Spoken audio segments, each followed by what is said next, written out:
Morning बच्चों, आज हम पढ़ेंगे बुद्धि का पांचवा लास्ट सिद्धांत। जो सिद्धांत है जेपी दास का सिद्धांत। जेपी दास का नाम है जगन्नाथ प्रसाद।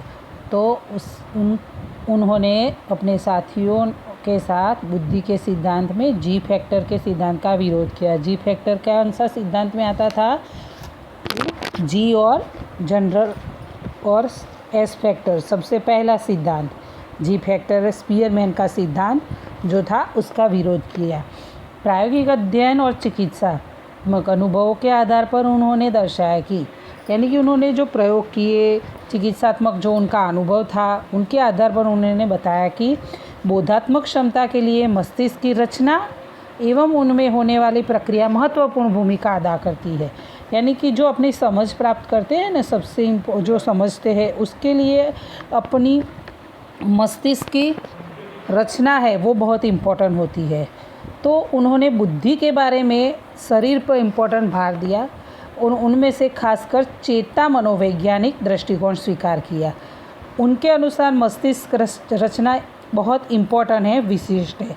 तो स्वतंत्र रूप से निश्चित मानसिक प्रक्रिया का वो नियमन करती है। कौन करता है?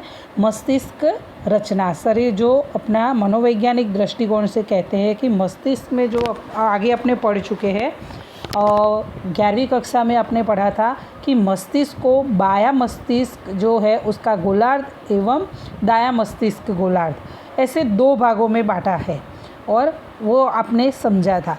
दृश्य, श्राव्य, गंध आदि जो अपने मस्तिष्क के केंद्र जो है वो निश्चित भाग में आए हुए हैं। तो वो जो केंद्र होते हैं मस्तिष्क के निश्चित भागों को जो चोट लगने पर उससे जुड़ी हुई जो मानसिक और शारीरिक प्रवृत्तियाँ होती है वो अवरोधित होती है।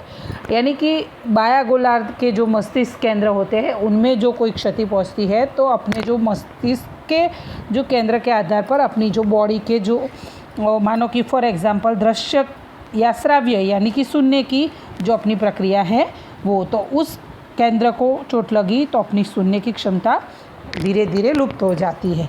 तो ये निश्चित भाग में एक उदाहरण लेते हैं कि उदाहरण स्वरूप मस्तिष्क के बाएं गोलार्ध के किसी निश्चित भाग को चोट लगने पर व्यक्ति की जो भाषा यानी कि बोलने की, लिखने की जो क्षमता होती है उसमें अवरोध आता है।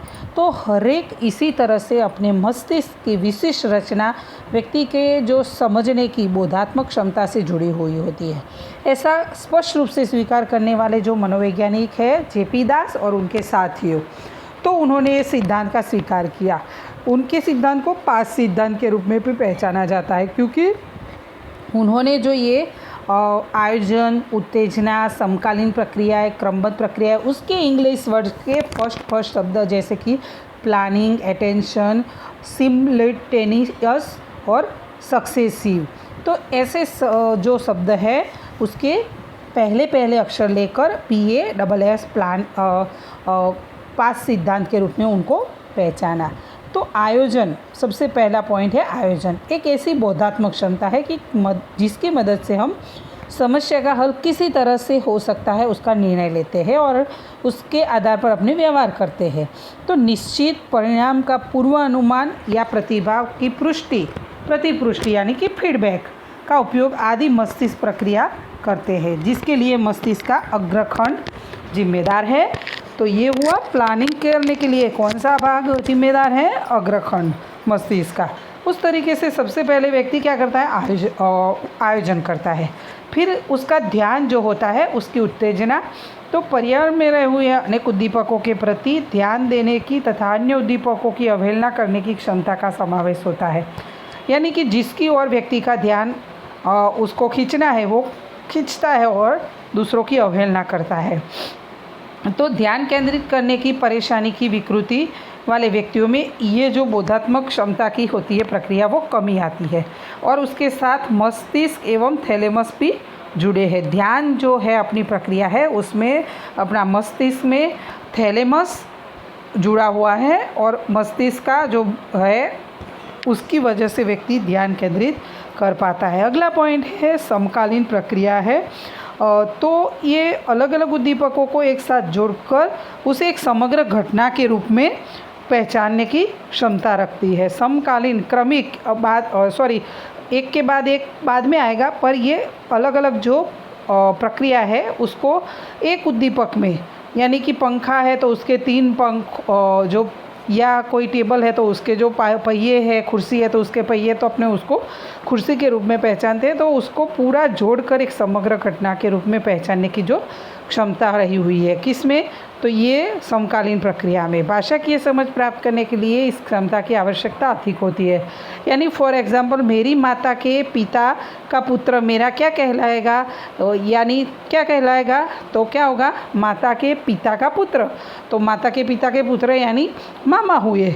तो ये जो शब्द होते हैं एक दूसरे से जोड़े रखते हैं और वो बहुत इम्पोर्टेंट इसके लिए है।